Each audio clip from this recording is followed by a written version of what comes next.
clothes.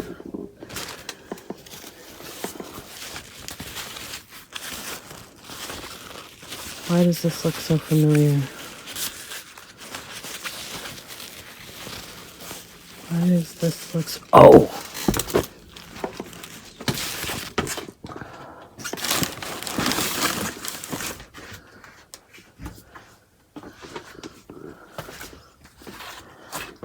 There she is. It is her hat. Good for you. Found your hat.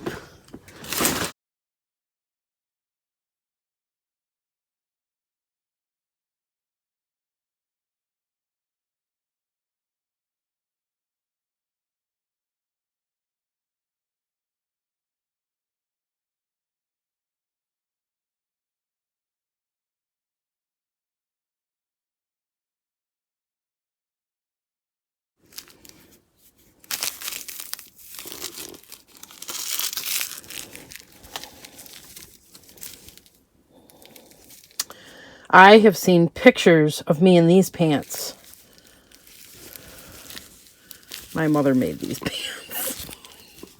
God, the fabrics from the 70s are just, wow. Okay, this is garbage. This is a sewing pattern, which I think we're about to uncover a very large pile of sewing patterns. So they're going to outgrow that drawer. So this is another one of my videos where I wasn't real chatty while I was working through this pile and looking back at it and editing. You know, there's some great stuff that I've learned a lot about ephemera from a lot of the YouTube resellers. But I think this corner just kind of triggered me back to the first year that I was going through the house. Well, close to the second year, to be honest, because the first year I spent a lot of time working outside, working on clearing the citations, because the house had to be scraped and painted, and all that's for another video. But paper piles just overwhelmed me. There was so much paper, and I had to throw out a lot because it was just all over the floor and it was shredded, and in some places there were mice, and she had cats that, you know, they just climbed up on piles and knocked things over. She had avalanches all the time. It was really difficult to walk through the house in the beginning. So I sat alone night after night after night, weekends, just feeling like I had to touch every single piece of paper. It was part of the process in the beginning. A lot of the videos that you're seeing now, remember, I'm 3 years into this now, so, you know, I've embraced it and it's become a little more fun. But yeah, going through just papers and not being able to walk and not having paths through the house, it was really overwhelming. So I'm guessing I was kind of feeling that way on this night.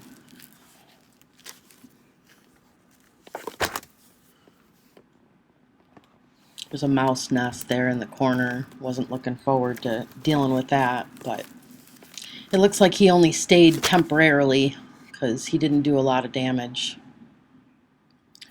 This little box was a pretty fascinating find.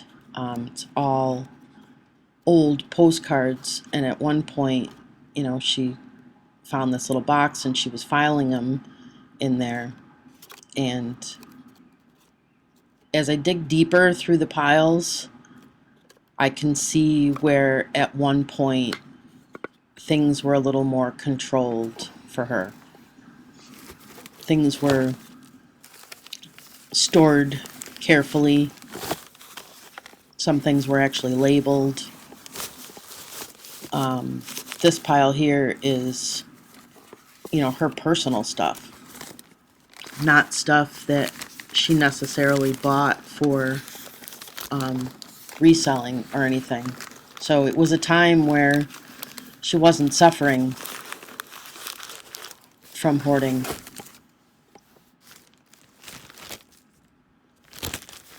This was kind of unique.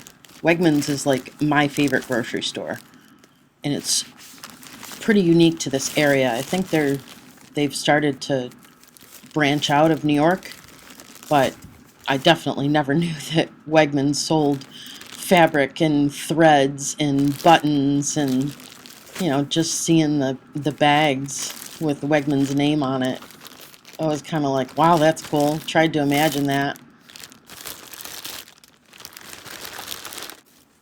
I'll have to do some Googling and see if I can find it. This basket was clearly her personal sewing basket.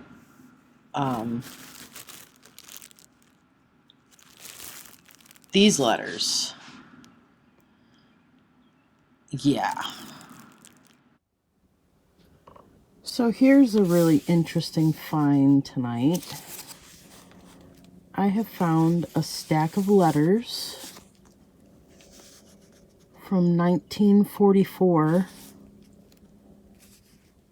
Army Postal Service.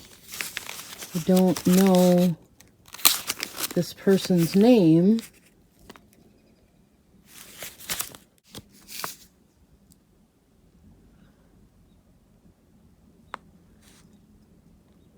$1944.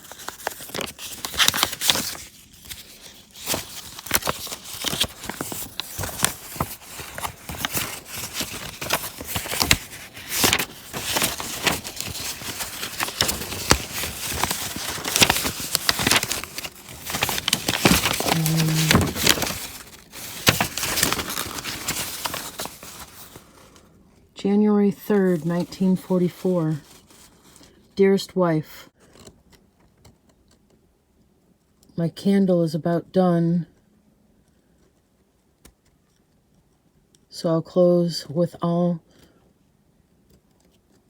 my most sincere love always, your soldier, Bobby. This spot here has been full of stuff up until today, and I vacuumed this thing because I'm not ready to pull it down, and I started moving it.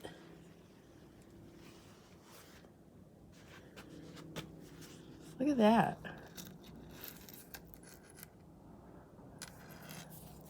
A Cameo bracelet.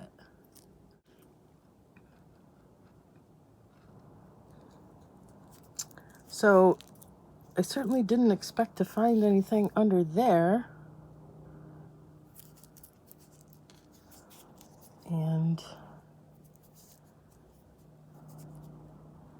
I don't see any markings on it.